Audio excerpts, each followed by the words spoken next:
Imagine, if you will, a completely useless and irrelevant podcast. You don't have to.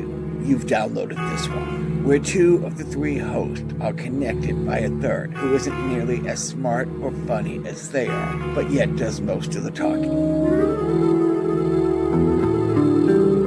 Biff, the smart one, a Japanese native and resident of California by way of Toronto, is a computer programmer, yet is plagued by tech issues most episodes. Biff has played hockey with Jacques since the late 90s. But if Biff is so smart, why does he continue to co-host this podcast? Joe, considered by all who know him, including all the comedian guests they've had, to be the funniest person they know. Yet Joe says the only funny thing about him is his life is a joke. Gifted or cursed, you decide, with encyclopedic knowledge of video games, game shows, and 80s sitcoms. Then there's Jacques. What can be said about Jacques he won't say about himself repeatedly over the course of this episode, as he has every episode before of this Batman Forsaken podcast.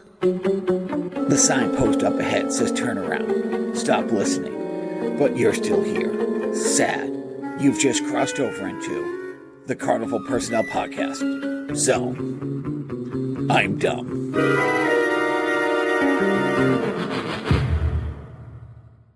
Hey, Biff, what did the gamer say to her sweetheart on Valentine's Day? I do not know, Jacques. What did the gamer say to his sweetheart on Valentine's Day? You had me at Halo.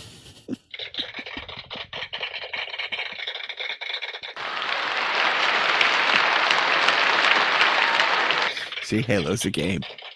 I have been told that is a humorous anecdote. Please. Do you have another one?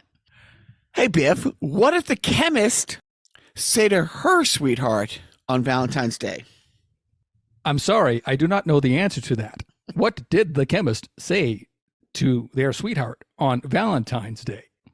I think if you periodically.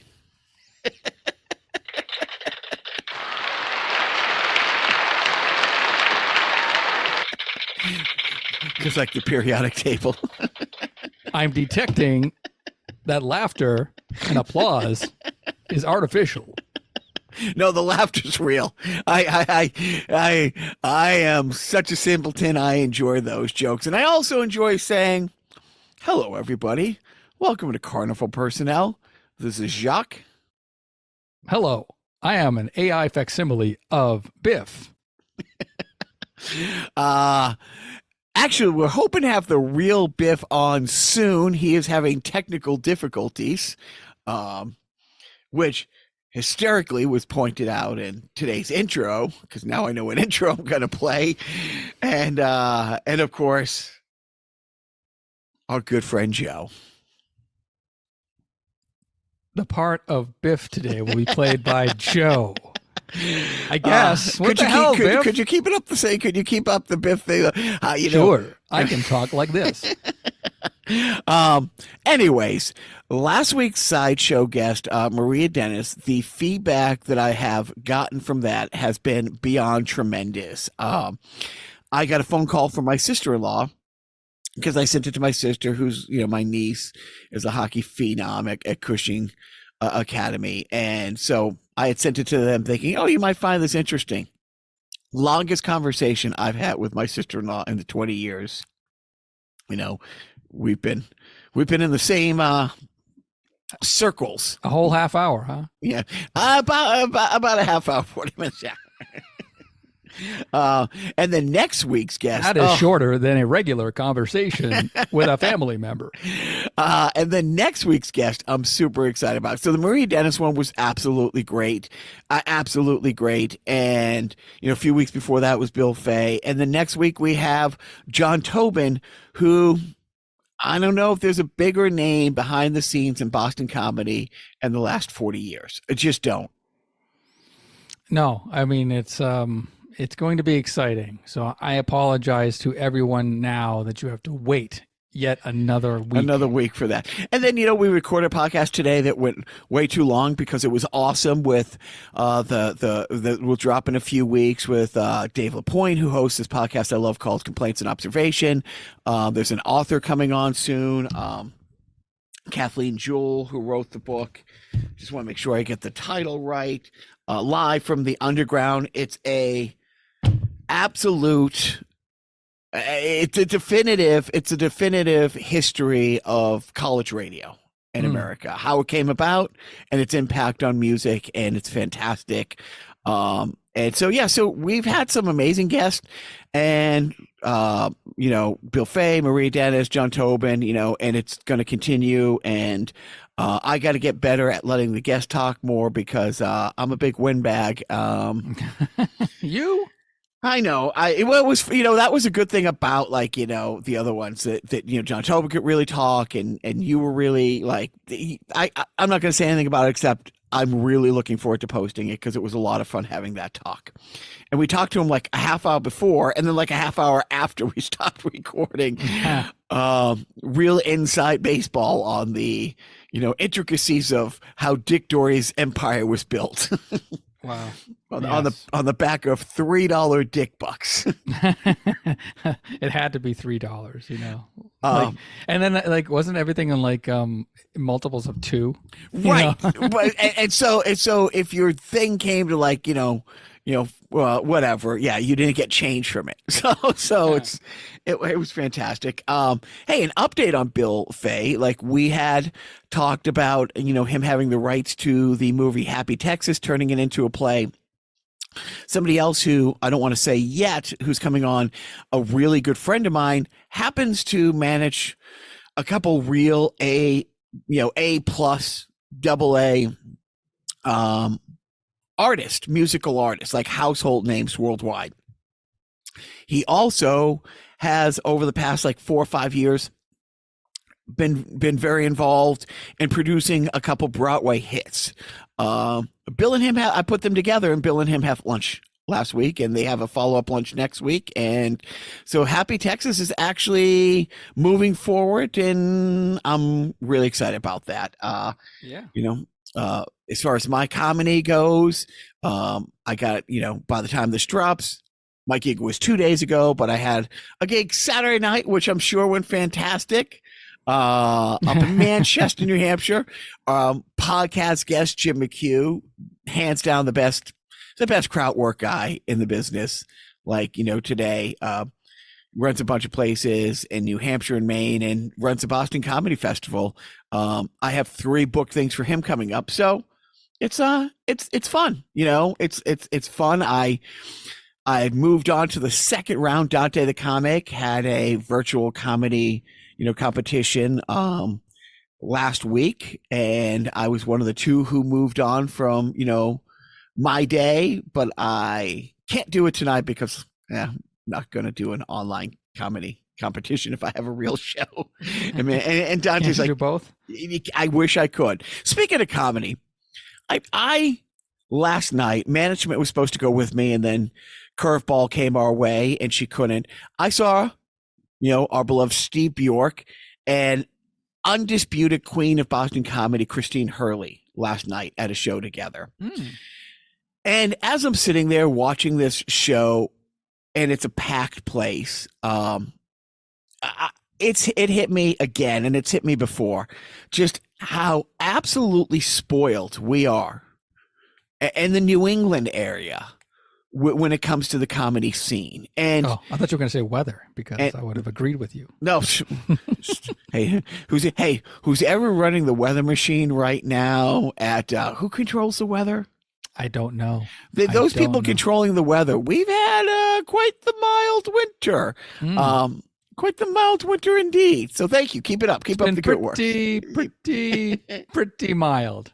But so I go see them, and I got to tell you, killer 90-minute show. Just dead bodies all over the place. I mean, just fantastic.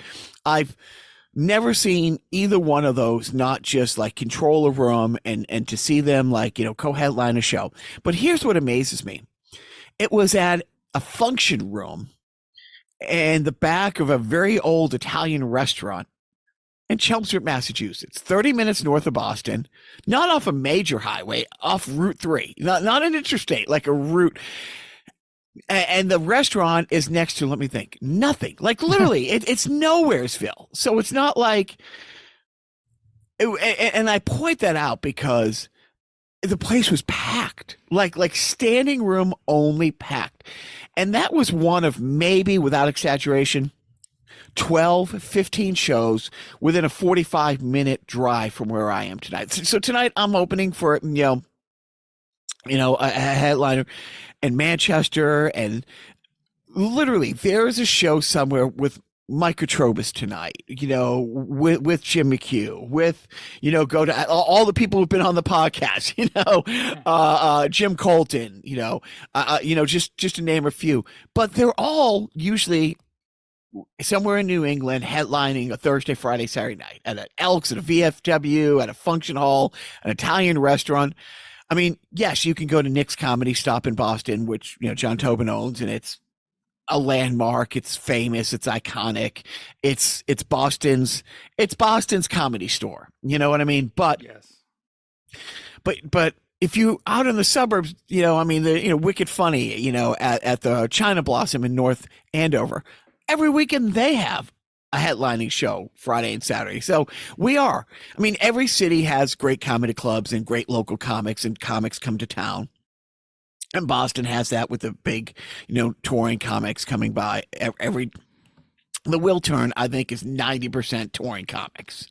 Your Jim Gaffigans and your Tom Pappas and stuff like that. But when you're talking the New England headliners like Bjork and Petrobus and stuff, those shows are fantastic. And they're all over the place. It's like we take it for granted how great and how deep the bench is when it comes to that. So anyways, that's my comedy update. We got a little bit sad news yesterday with the passing of the great Carl Lewis. Yeah, legend. Legend. Yeah, Action Jackson himself. Action Jackson, Clubber Lang to me. It's like Clubber Lang. No, what's his I'm sorry. I'm gonna have to edit that. I almost went to the mall to see Clubber Lang, but I almost went, but then I thought I'd go a little later. Right. I'll go a little later. And then what happened? When I got there, he just left. And then when I asked the mall guy if he'd ever come back, he said he didn't know. But no, you're talking about Apollo Creed.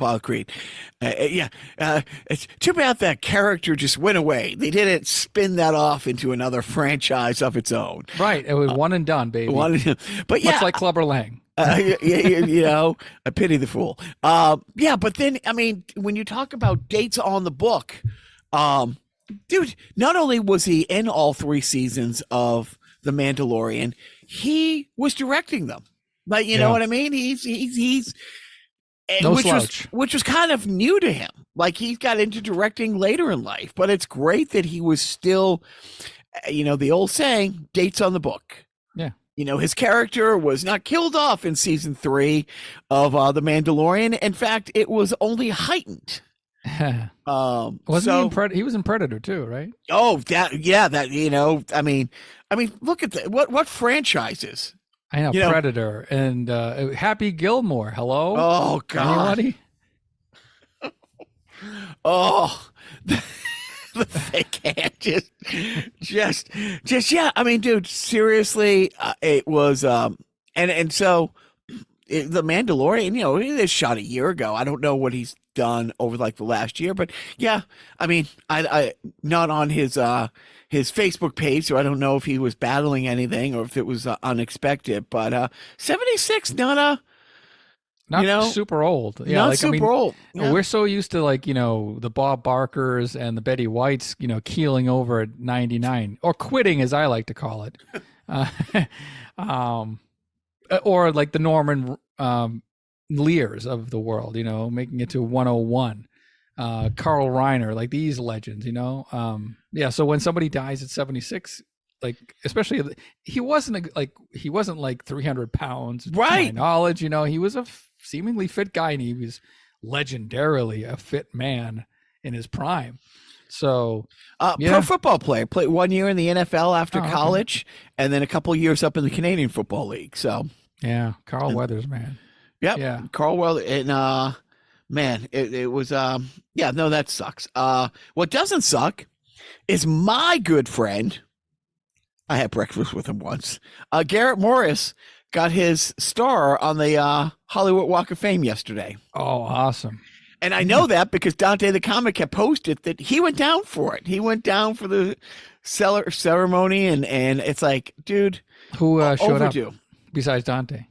No, like was there any SNL like a Lorraine Newman there, or like anybody from the original cast? I just saw the posting of him getting a star and him talking about like how thankful he is and stuff like that. And it's funny because it is a small world, and I've talked about it on podcasts. But if somebody's a new listener, in 2007, I was helping somebody with a comedy project that he was part of, and had a breakfast meeting at Jerry's Deli on Ventura Boulevard in Studio City. And at that meeting, he told me I was the funniest white guy he's met in 20 years.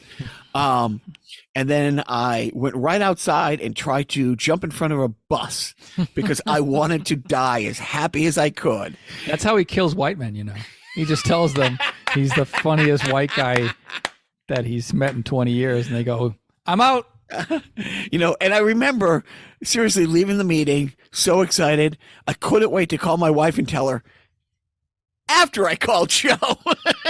Because if I call my wife, it's like, hey, Garrett Morris, it says, who? The black guy in the original Saturday Night Live. Right. Okay, and now the news for the hearing impaired. Yes. He was the black guy on the original Saturday Night Live. And because it's such a tiny world, my cousin who's on SNL now, I think he did 3 episodes of Two Girls. What was that? Two Broke Girls.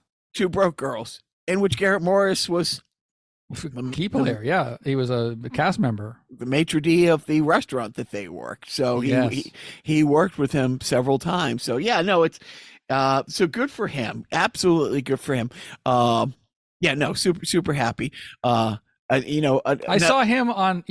I saw him pop up on a Murder, She Wrote in, because part of I'm going to let you a little inside information. Part of our night ritual, my wife and I, is she can't sleep without having like something on the TV, and so we go to sleep thing is Murder, She Wrote. So every night I'm tucked in by Angela Lansbury and guest stars.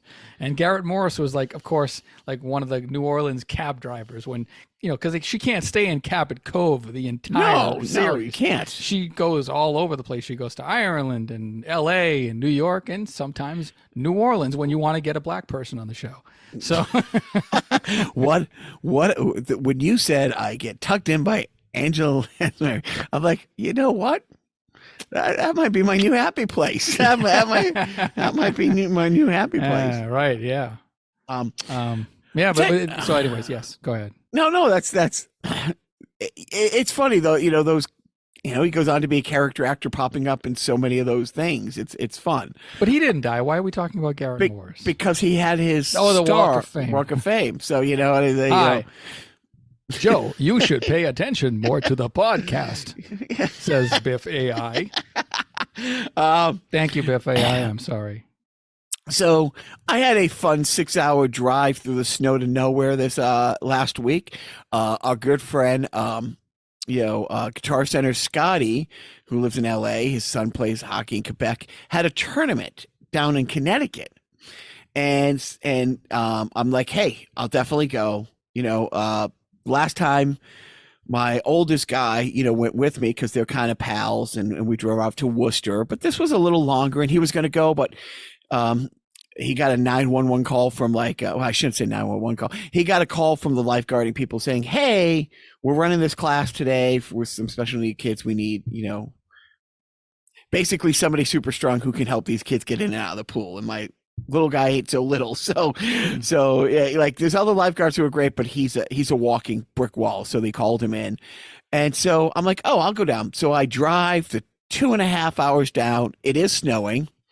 I took a little video of driving down there in what was really stormy conditions. And I get to the place. Turns out Elite Hockey Academy was almost like a P.O. box. Oh. It's not where the rink is. Oh, my. And there's nobody to call and say, hey. And so I started Googling the closest rinks and spent the next hour going to 3 different rinks, none of which were hosting this tournament. Oh, my God. Wouldn't it be great if it was like in Massachusetts? No, it was down in Connecticut, in southern Connecticut. But yeah, I get to, and I took a picture and I said, it's a little office thing. And I'm like, double check the address. I took a place next to like the big mailbox where you could see the numbers and I'm like, the address. And I'm like, so I try, and I did. I got like a bunch of snacks and a bunch of Prime because it's a nice 5-hour bus ride for him and his mates, going back to Quebec. So I'm like, yeah, I'll load the kids up with some stuff. And yeah, it was a futile effort. A trip to nowhere. Speaking of which, what's more on the podcast? You know what? Joe, that was an amusing joke that you just told. Yeah, I know. It Biff kind of AI, no, it did. It really much did. But I was reading something that I'm going to, that you and I talked about on the phone the other day. Management and the little guy, they watch Jeopardy on a regular basis together. It's fun. Not a appointment viewing like it used to be, but hey, it's that and Family Feud with them. They watch a lot of. Where else are you going to learn about sex? Celebrity Jeopardy was a couple weeks ago, but it's on the, on demand. So they watched a week of Celebrity Jeopardy. Each show was an hour. Turns out celebrity might be, were there 2 pairs of quotation marks around Celebrity Jeopardy? The guy who played Kevin on The Office is a delight, and it seems like a nice guy. I love that character. But the 7th billed guy on a show that's been off the air for a decade, I don't really know if. I think Kevin made $1 million one year on Cameo. Oh, great for him! Like recently, since COVID. Basically. They also talked about like there's a Funko Pop of him with the bowl of chili. So good, of course. But there's a couple other people. It's like even the wife who knows everybody who's ever been on camera ever. It's like I'm gonna have to look that person up anyway. And then there was a couple good. The point is, the bottom line: Saturday Night Live skit, Celebrity Jeopardy. Maybe didn't go far enough. Did anybody do Tai Chi? Dude, the questions are so... This is the sound a doggy makes. You're not off. And just any number. Any number. Write down any your number. Your own name. Just... Yeah. Dude. No, but nobody said suck at Trebek. Because... Sean Connery is gone, and B, so is Alex Trebek. So, and also Norm Macdonald. Yeah, they're all gone. Jacques, where are they going? Where are they all going? Where does all that talent go? Who knows? Knock, knock. There. I don't remember the punchline, but your mother's a whore. Oh, their legend lives on. But so Celebrity Jeopardy, not so smart. If you want to feel smart, if you want to watch Jeopardy in real time, and I don't mean pull a Groundhog Day and, Let me ask you this. Would you have learned more watching an episode of Tic-Tac-Doe from 1981? Yes, I would have. and I would have been more entertained. But they're bringing back Tic-Tac-Doe, by the way. They are. Dude, what's old is new. That's right. It's I think, honestly, I'm waiting for them to bring back Scrabble. With Scrabble, the game show Scrabble from the 80s with, now villainous host Chuck Woolery. He was great on that show, and that show was great. I'm sorry. I'm a stand for Chuck Woolery Scrabble host. Like, literally, that's it. Like, that's the box. Who's going to host Tic-Tac-Toe? I don't know. I just saw them. Who knows? Maybe it's Chuck Woolery. Who knows? so no, it's great when they bring old things back. Sometimes. Oh. Sometimes. And then other times, you watch the latest Indiana Jones movie. Oh, by latest, you mean from 2 years ago? Yeah, The Dial of Destiny. Yep. Yeah, last year, 2023. You know. More like Turn the Dial, if I remember. Oh, and it was. It's like you kind of felt obligated to watch it, if that's the right term I'm using. Yeah. No, if you're you and you love like every Harrison Ford character, you know, just him and him in general. Get off my plane. Yeah, you're going to. Yes, you are going to watch Indiana Jones out of sheer obligation to the man, because it's like, and when you hear like stories about him crying during like live presentations previewing the movie about like, you know, just getting emotional over the character, then yeah, you gotta like, okay, I have to check it out, even if I know it's not going to be as good as Raiders of the Lost Ark, because nothing is. Yeah, you have to. But what happened? Where did he hurt you? Point on the doll where the where the movie touched you. You know, there was some fun parts and some fun moments, but it didn't do the franchise justice. Look, it wasn't Crystal Skull. It wasn't Crystal Skull. It wasn't Godfather 3. It wasn't Superman 4. You know, if I had to watch it on a plane ride, I wouldn't walk out on it. You wouldn't get off that plane. But yeah, and hey, it's over now. It's over. It's done. You know, good for it. Hey, the what they can do with, like, you know, the CGI of his face and making it look younger. Hey, kudos. Impressive. Yeah. Impressive. Most you know, impressive. That's the most. That score, you know, that John Williams, like, I can't, you know, it's still going to always get me. So, you know, it didn't ruin the franchise for me. But I'm glad I saw it on my friend's Plex and, you know, not in the theater for, you know.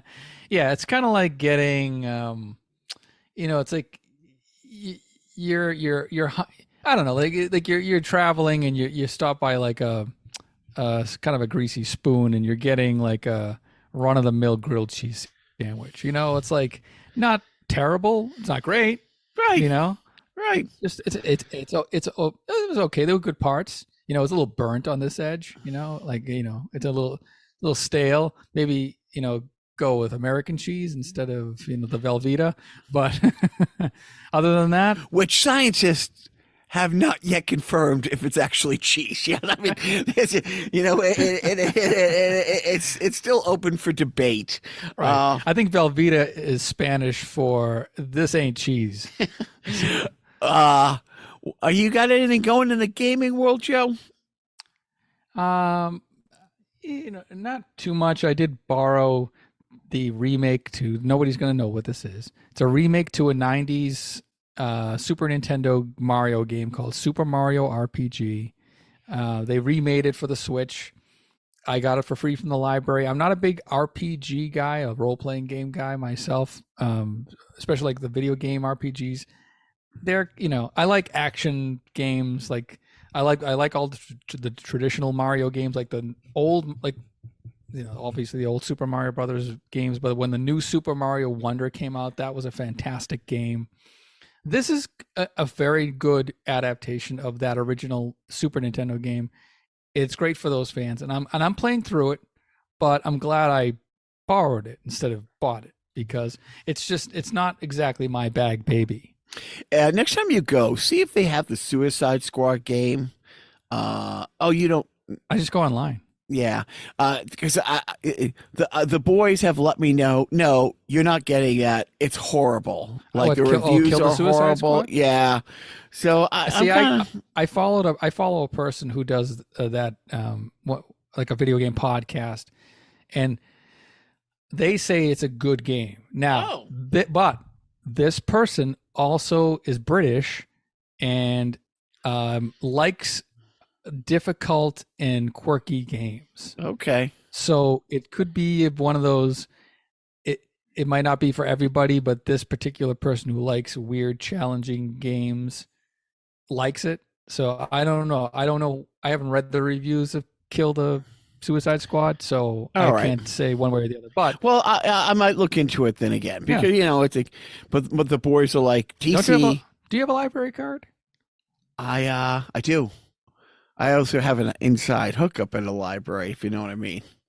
Yeah, that's Well, right. that's what I'm saying. Like, do they lend? I know this is Lowell, by the way. I know. No, Do they lend video games? But you know how it works. They're in systems. Like, so I can go to any one of the neighboring towns around and pick it up. So yeah, that's what I did. I just went online to the Minuteman Library Network and I waited. Like, actually, I put my name on a waiting list for this particular borrow because it just came out like a couple of months ago, and it was a hot game, So finally, I got it. I'm playing it, and it's fine. Yeah. So we're going to turn and we're going to talk a bit about sport. No, and we've done a really good job of staying away from world events and politics. But you know what? Sometimes, like, you have to speak up. Sometimes you have to get involved. Sometimes, even though we try to be a comedy show and talk fun stuff, sometimes you can't turn a blind eye to what's really going on. And I'm speaking for all of us at Carnival Personnel when I say Taylor Swift is a delight and a national treasure, and the world and the NFL is much better because they've chosen to sort of make her a part of it. Mm-hmm. It is. It's just the vitriol that's coming out, and my favorite thing is like they show her on TV too much. Do they, Joe? Do they? Does she go there to make a spectacle of herself? You know what? Every time I've seen her, it's through some sort of nearly paparazzi-esque camera. Like, it is the camera. It's not exactly on top of her. I mean, she's in the shot, but it's like it's a camera from across the field shooting, a person in a glass booth. I think she's not making a spectacle. So she's not down on the field with the headphones on telling Andy Reid what play she should be running for her boyfriend. No, she has people for that. Okay. But, no, it's funny. I have a friend who's a really big Kansas City Chief fan. Like, he lives in Arizona, but he's still a season ticket holder. Family has been forever. And he's a big sports guy, like worked in sports. That's how I met him, 20 years ago doing this stuff. And it was really funny because we had this great conversation the other day. I'm like, now I know you've always been working in sports, but now you know what it's been like to be a Patriot fan during their run. That it's like, it was never because it was a great coach and a great quarterback. It was the league wanted them to win. They get all the calls. It's a conspiracy. It's Deflategate. It's you name it. It's like, so it's really funny. It's like, so Kansas City has made it to 3 of the last 4 Super Bowls or 4 of the last 5. And now it's because the Biden administration, you want them in the Super Bowl because Taylor Swift, and so they're fixing the games. And it's like, here's Patrick Mahomes on the sideline thinking, yeah, I played in 4 of these. It's like, okay, yes, Taylor, thank you for the help, but I think we did okay before, Yeah, I know. You know what? I'm pretty sure that the Baltimore Ravens are being paid handsomely by both the NFL and CBS for their, shooting themselves in the foot. Right. During the AFC Championship game. I mean, like, they did, correct me if I'm wrong, they had a lead? I would correct you if I've seen one moment of football. But the bottom line is Taylor Swift is, and we can, like, love her, hate her music. It's pretty good. Management loves it. I think it's great. She's a purty girl. I'm sorry, purty woman. Incredibly smart, like, by all accounts, like her philanthropy, all this stuff. It's just ridiculous. But like I was saying, like my friend Kip, who's now having to deal with, it's a conspiracy. That's why Kansas City wins. It's like, okay, it is what it is. But I think I speak for us when I say she is a national treasure. Yeah, she's very, very good at what she does, and does a lot of good around her. So yeah, of course. And the NFL is lucky to have her. Amen. Like the money. Like, who's not complaining about Taylor Swift being at the games? The NFL, their sponsors, their merchandising people, their lawyers. Do you think? Do you think? Do you think the NFL has benefited more from this relationship between Travis Kelce and Taylor Swift, or do you think more guys who look like me are trying to get to Taylor Swift concerts now? Oh man, I don't know. I think it's a toss up, 50-50. And I will tell you the number of clips I like see on Instagram where it's guys like, I've been trying to get my girls to watch games with me forever. Now they finally are. You know what I mean? It's like Right. so. Well, here's the difference. You can actually buy a ticket to an NFL game. Yeah. Like, Right. Have you Thank tried? I mean, I'm sure. Obviously, your family has scored many Taylor Swift tickets. Management went in and she saw the See? tour. Oh, You know, must be nice. Must be nice. Yep. Old boss took her. She was like, "Oh, do I really want to spend what turned out to be 6 hours?" Because getting out of there, not an easy thing. Right. You know, but yeah, Pouring Rain, loved it. It's probably top three probably number one non-Duran Duran concert she's ever been to. Well, I mean, it must have sucked when she went on 3 hours late. I mean, the audacity, because Right. it was raining. You know, right? No. Oh Yeah, wait. no. Oh, I'm thinking of Madonna. Yeah, That's yeah. right. Yeah. In an indoor concert. She Management was at that concert 2 weeks ago. Of course. You know, Because if there's a concert playing, yeah, she's gonna go. go. You know why? Because we're all gonna die someday. She So take it all in. She was humming and hawing about how many things she could go to for their big tour in 2020. And then when the world went sideways, By they you mean Duran Duran. Yeah. And she's like, well, maybe I'll see him here and there, blah, blah, blah. And then when everything shut down, she's like, and it wasn't Duran Duran. There was a concert, like a Fenway concert. And she had seen a concert like a few months earlier with like 3 big metal bands. Like, I think it was at a Fenway Park concert. And there was somebody she was on the fence about seeing. And then COVID happens, the world shut down. And I remember about 6 months in, she says, when this is over and life returns to what normal is, I'm going to absolutely everything I possibly can. You know, that's it. because you don't know what you got till it's gone. That's it. So this is her thing. You know, it's like I do the podcast with you. I do my comedy thing. I go out to LA, you know, periodically, and, you know, for like a month at a time. So, you know what I mean? So, yeah, I mean, I'm in the same, you know what? I have the same mentality with made for TV movies from the 1980s. You know, I frittered away that time when I was a child, not watching these movies. Now I'm spending all my free time watching made for TV movies from the 1980s because, you know, there's time now. you know, we're going to get to that in a second, but don't sleep on the 70s made for TV movies. Oh no, I have, you know me, I have to watch the 80s first, then the 70s. And then, let's talk sport for a second, and the heartbreak of sport, and the hero worship that very rarely pays off. So my little guy lives for football. You Philistine Americans call it soccer, and he's a big Ronaldo fan. Yeah, he doesn't dislike Messi, but he doesn't love that Messi is considered the GOAT because he thinks it's Ronaldo. So there's always a little bit of that. I mean, he can't. It's like Mario Lemieux versus Gretzky. You know what I mean? It's like it's 1A and 1B. So for the last couple months, they've been promoting the crap out of this, like The Last Hurrah, I think it was called, Messi playing Ronaldo one more time. You know what I mean? And so, I mean, I'm talking billboards all over the place. You know, we had to go to Boston the other day. Big deals with billboard right off of 93, right as you're getting up to the Garden. Where we live in the city of Lowell, you know, billboard, you know, and it doesn't say Inter Miami versus Al Assar, the Saudi team that Ronaldo plays on.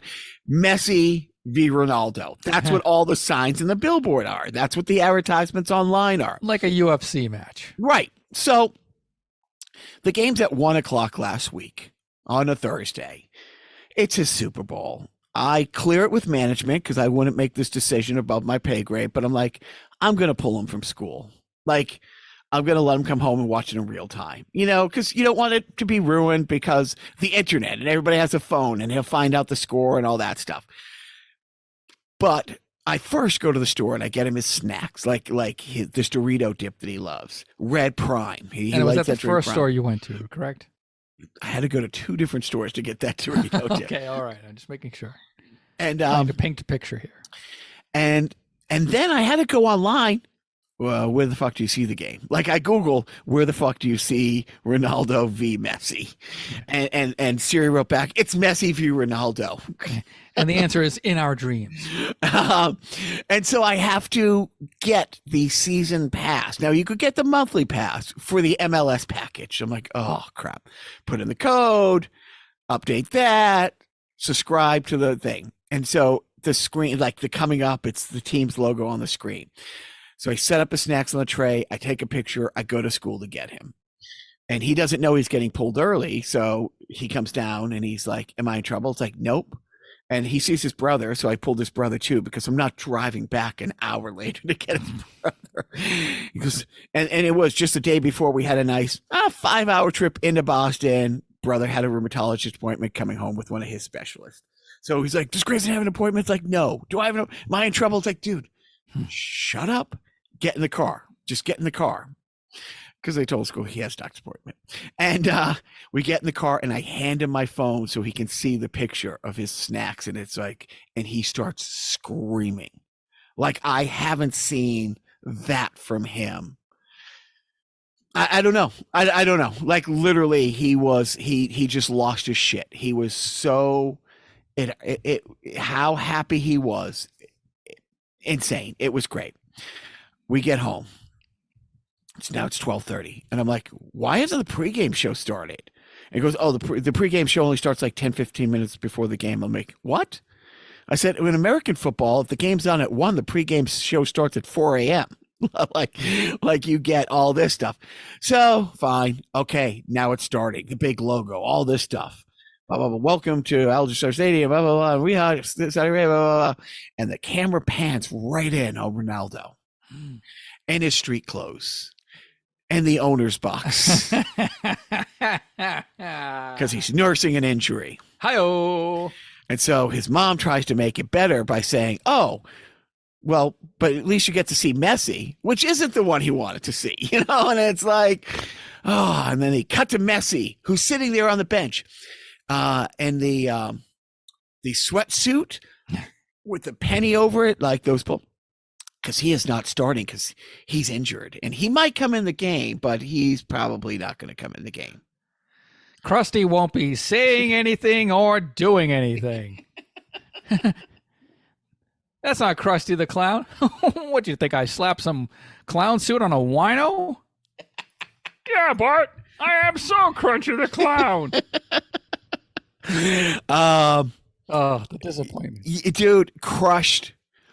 And here I'm thinking, first of all, I'm crushed. And it's at the point where it's like if he had come home and found out that, oh, they didn't play. Oh, so I didn't miss anything. It would have been 100 times better had I not gone through all this work and spent the money and gone and picked him up. And when you were walking away from your dejected child, did you hear Siri laugh? Because they didn't give you that information when you searched for the game. Because I did. I searched, hey, how do I get this game? And nothing came up. It's like, oh, here's how you get it. By the way, or no, or Ronaldo's not. There was nothing. There was nothing about it. They knew he wasn't playing. It was a bait and switch. But like I said, had he come home and had, Papa, did you hear? Ronaldo didn't even play. It's like, good thing I didn't come home early and you buy the package. Like, honestly, it was you know what? I wouldn't be surprised if at that moment you just looked up at this guy and grimaced your face and screamed at the top of your lungs and took off and flew around the earth so that you could rewind time so that you didn't have to do all of that prep. And then you land, at 12:30 p.m. and you're like, now you save Lois. Yeah. No, and now I can go masturbate. But then save Lois. Oh yes, of course. Oh yeah, Bill, 100%. Dude, that's prime nap time for the Jacques. Oh yeah. Yeah, no, so sorry. he learned a tough lesson. I learned, but like I said, it is what it is. What's worse? So yeah, at least like with the Mike Tyson fight and with Peter McNeely, like that was at least entertaining in the fact that we laughed when we realized that the Star Spangled Banner rendition lasted longer than the fight itself. Like we knew going into this was going to be a very quick event, but we still bought our tickets. We knew what we were getting into. I said, let them crash. Yeah, well, that's a disappointment. But you know what? It sets him up for, it builds character. As a sports fan, he grew up, by the way, not caring about sports too much, like local sports. At all. Well, it's interesting because last summer we went to a couple of these friendlies. And I love their ice cream. One of the games we saw, Barcelona, AC Milan, and Vegas, the big player that he likes on Barcelona didn't play the first half, played the second half, or played the first half, I can't remember. Meandered, trotted around the field. I don't know if he touched the ball twice. And my little guy was like, he's not even trying. Why is he on a Segway? Right. And it's like, it's 2 months before their season starts. They're not going to pull a hammy here type thing. So now he realized, so he was so excited like last summer. Look, he liked Manchester because Ronaldo used to play on it. Like, that's like, he likes, AC Milan or Juventus because he used to play on it. And so, but now he will have more perspective. It's like, oh, okay, we're going to go see these franchises play. But, it's not going to be... You're rooting for laundry, as Jerry Seinfeld put it. Thank you. And so that was a lesson. So I, on the other hand, so as much as he was disappointed by that happening, I had a different reaction. My good friend Joe, for a couple of weeks now, has been saying, hey, Jacques, your good friend Scott Grimes is the dad on the prequel to the movie Ted. Streaming. You might want to check it out. I think you would like it. And 7 episodes in. I think only 7 episodes are out so far. Yeah, that's it. Yeah. That constitutes as a season, apparently. It's fantastic. It's fucking awesome. It's fucking awesome. It's a prequel. It's based in Framingham, Mass, which is about a half hour from Joe in one direction and a half hour from me in the other direction. 1993, or as I like to call it, the best years. Yeah, it's hard not to, it's not to say. Everything about that series is fucking fantastic, and my friend Scott, plays the dad, a Vietnam vet, hardworking guy. He's not racist. He's just a middle-aged guy from Boston in 1993. Right. It was just, he was brought up that way. Also, the loudest, like, does he ever play it not loud? Like, no. He's constant, like, 10. But I raved about Alana Ubach. I think that's how you pronounce her name. The mom on the show. I mean, how great is she? Everything.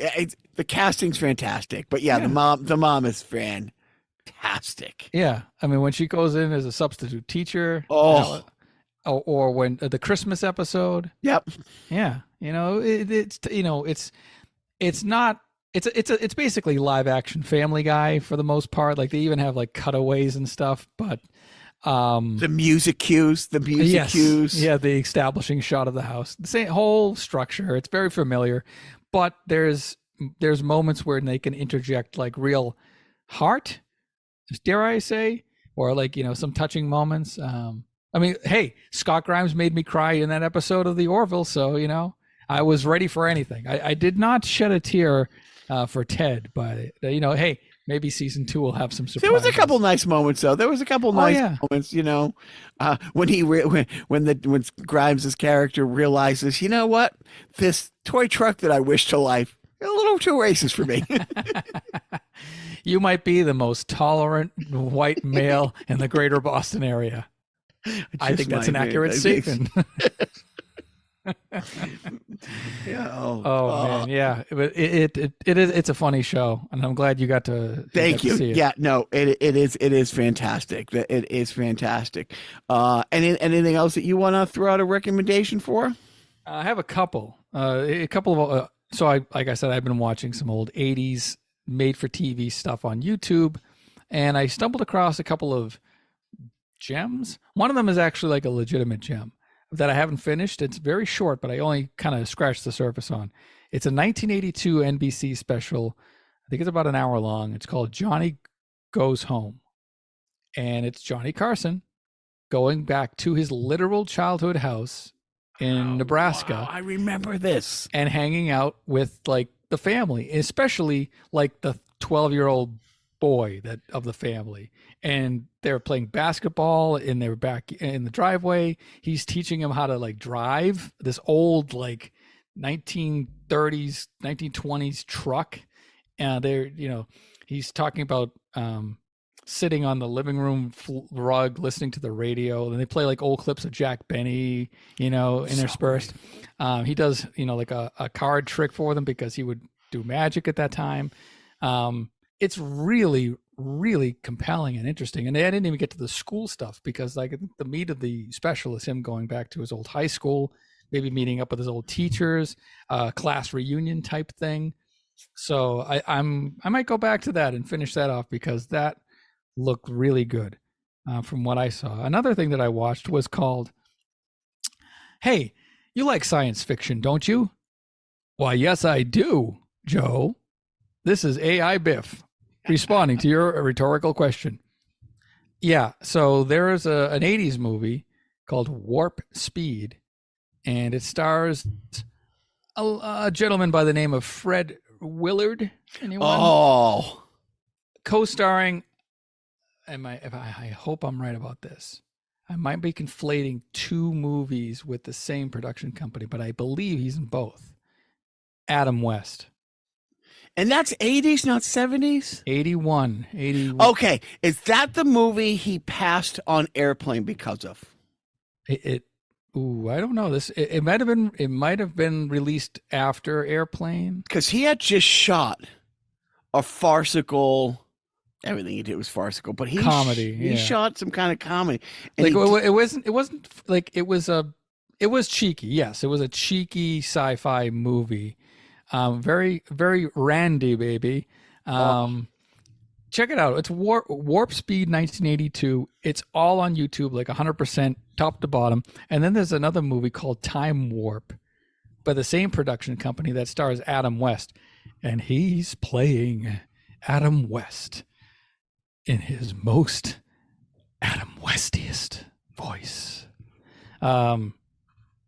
Another gem. Well, I don't know about gem, but whatever. Another side note, The Best of Times. It was a pilot shot in 1981 starring Crispin Glover, co-starring Nicolas Cage. And it's an hour-long dramedy. It's produced by George Schlatter, who did Laugh-In. And it's all vignettes about these high school students getting along, and kind of hanging out. There's a couple of musical numbers. Jackie Mason is a convenience store owner. There's a dance at the end where Crispin Glover says he met his parents met at the dance. They play like there's a person on stage who plays like a Johnny B. Good type song. I'm like, how is this not inspired to, how does Back to the Future not get inspired by this? Anyways, it was weird. And then finally, I will recommend a new Netflix documentary called The Greatest Night in Pop. And it's about the making of We Are the World. Yep. The management has ordained we will be watching that together. There is a line that I have to spoil. And I'm sorry. I have to steal this line. It was so good. And you'll still like it when you hear it. And if you don't want to hear it, take the headphones off. But you're gonna have to edit this anyway. And you probably already heard it. There's a point in which they're all the pop stars are congregated in this one A&M record studio.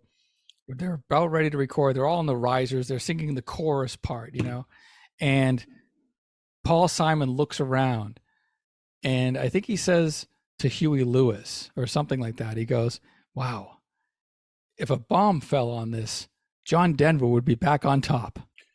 Oh. Oh. Oh. Oh. How great is that line? Wow.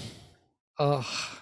I'm so glad that's on tape, that's not an urban legend. People have probably been saying, hey, did you hear the story? Well, you don't actually hear the recording, but you hear somebody relay the story. Oh, So they have Huey Lewis does a lot of interview. It's mostly like Lionel Richie, Huey Lewis, Cyndi Lauper. There's some like voice recordings of Quincy Jones, like, telling behind the scenes stories, but it's a lot of we've seen a lot of the rehearsal or the recording footage, and they go easy on Cyndi Lauper a little bit. Like they kind of point out some of the things that she did to like kind of, throw a wrench in the works.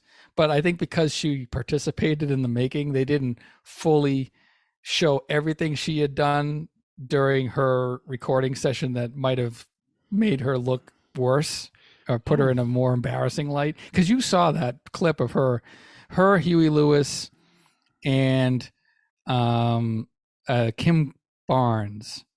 I think they sang the bridge, and the bridge recording like took like an hour because they were trying to work out a 3-part harmony on the spot, and Cyndi Lauper was not quite hitting it, and you could see Steve Perry kind of wincing in the background, So that's the other thing, is that the intimidation factor all these singers had, especially Bob Dylan.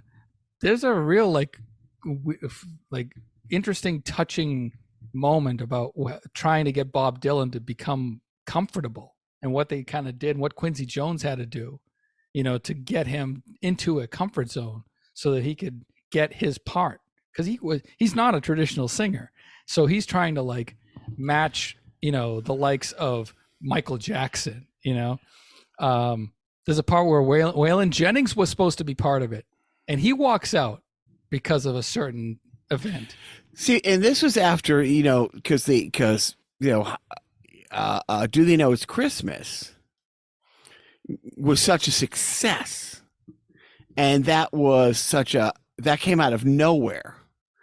That there was probably, and when people saw that, it's like, oh crap. Well, and then maybe, I don't know if people remember this. This was recorded the night after, or the night of, the American Music Awards, which Lionel Richie hosted. So like basically they timed this. So it's like, when are all these people going to be in LA at the same time? Oh, the AMAs. Okay, well, we're going to set it up so that right after the AMAs, they're all going to meet at this undisclosed location.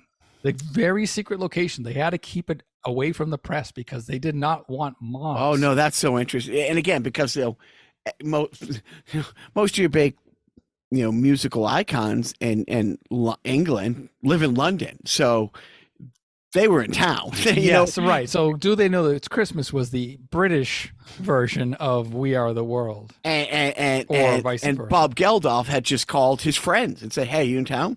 Can you come over? Hey, you in town? Can you?" And that's how it came together. Well, Bob Geldof plays a pivotal role in this, and you see that. Netflix, We Are the World doc.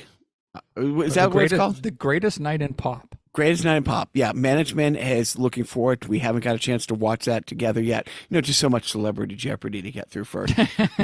No, but that's one of those. Okay, well, you spend all that time Googling who these celebrities are. You really do. Takes so much. You got a parenting tip there, Joe? You're on fire. Actually, you do have a parenting tip. You were out doing some parenting today. Oh, was I? Yes. I say, if you're gonna help your teenaged child, cross that threshold of adulthood by, teaching them the wonders of driving a car. Do so at probably the latest possible moment that's socially acceptable to do so. Get their learner's permit at 16 and a half. Wait a year and a half, and then decide, okay, now it's time to actually go out into a parking lot in the afternoon on a Saturday and learn how to maneuver a vehicle. There's still time. You have 2 years in Massachusetts to have a learner's permit and, pass the road test eventually to get a driver's license. So there's still plenty of time, theoretically. But, I say wait. You know why? Because kids, they shouldn't be driving at too young of an age. They grow up too fast. With the internet and all, why shove them into adulthood so quickly? Let kids be kids, and then give them a couple of years to mature, and then they can learn how to drive, and then fight for our country and die and die. No wait, that's a bad news. I don't want that message out there. So you're saying during the pandemic, me taking my 10-year-old and pushing the seat up all the way as far as it can go, me being in the passenger seat, and that ill-advised? It's not something I would have done. But to each their own. At least now he'll be able to steal a car with confidence. Yeah, 100%. 100. Look, that was happening. You didn't have to teach him how to hot wire it, though. Maybe that was a little too far. Dude, I'd rather learn it from me than the internet. Yeah. You know true. what I mean? It's like, dude, because sometimes they don't tell you to wipe down prints. Oh, yeah. And stuff like that, Yeah. It's stuff a father would really want you to know. Here's my parenting tip. Don't get your boys' hopes up for anything ever, because it's just, just quit. You go, you do all this work. You think you're doing a real solid, instilling. Look, I wanted him to have a real big childhood memory of the first major sporting event that he has been looking forward to. He was looking forward to World Cup when that happened, a while back. But this was it. This was it. He's been waiting. He didn't know who was going to play in the World Cup finals. He didn't know how that was going to go down. He didn't know who Mbappe was the month before. Mbappe, the striker for Paris Saint-Germain, of course. Oh, I thought it was the Hanson song. Close. Nicknamed the Turtle. Dude does look like a turtle. Anyways, this Messi Ronaldo thing. I was really hoping he'd have a childhood memory of this, and a mission accomplished. They say the experience left them scarred for life. All right, I'm all done. Wow, that sounded like my parenting tip. Never try. Oh, I feel seen. Is that what they say? I feel seen. Well, this sure was an exciting, Biffless podcast, wasn't it, AI Biff? Joe, you are as articulate as always. You know what? I like you, AI Biff. You're a lot more, I don't know, what's the word? Easygoing, more approachable than the regular Biff, right? I certainly think so. In fact, I feel a song coming on. Oh, really? Well, what song are you going to sing? Oh, wouldn't you like to know? Well, you don't have to get testy, AI Biff. I am not getting testy. I am just vamping until I figure out what song I'm going to sing. All right. I get it. All right. Well, let's see. Would you like to hear a song from the 1980s? Well, that's my favorite decade. Yeah, sure. Okay, here it goes. Buffering. Oh, come on, you're stalling. What kind of shitty AI Biff are you? Hey, I'm sorry, I'm a prototype. All right. Come on, just pick a song. All right. Charles in charge of our days and our nights. Charles in charge of our wrongs and our rights. And I want Charles in charge of me. You could have done it better. That brought us down, man. Now I'm thinking of Scott Baio and Willie Ames, Bible Man. What? You know, Bible Man. I am not familiar with the works of Bible Man. Oh my God. AI Biff, you have to see Bible Man. Jacques, tell him about Bible Man. No, wait. Don't. Let AI Biff discover it on his own. I cannot wait. Joe, you are a font of knowledge and a treasure. Why? Thank you, AI Biff. You know, I think I love you. If I could express the emotion of love, I would reciprocate. You know, I like to hear that. I'm not going to cry. I am not going to cry. I'm going to cry. I'm going to cry. Pull yourself together, Joe. Okay, I will. For you. For you. Thank you. May I do the closing? Please, I'd be honored. Don't forget.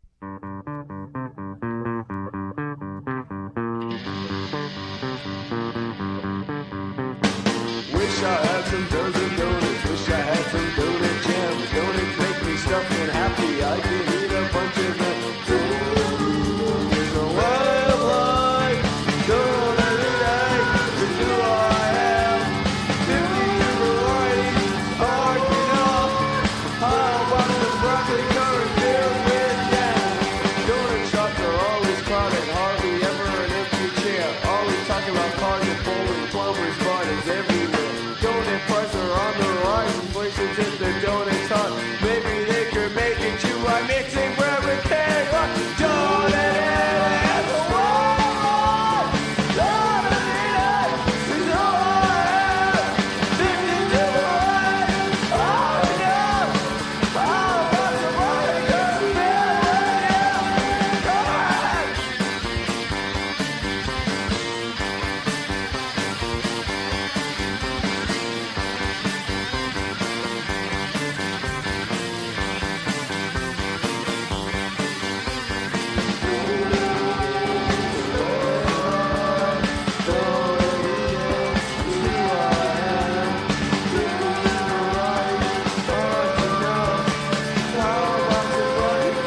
filled with jam?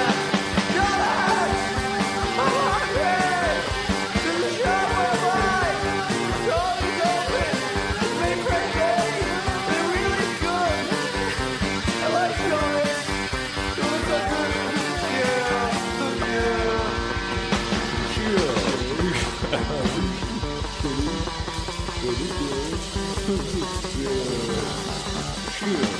Peppers.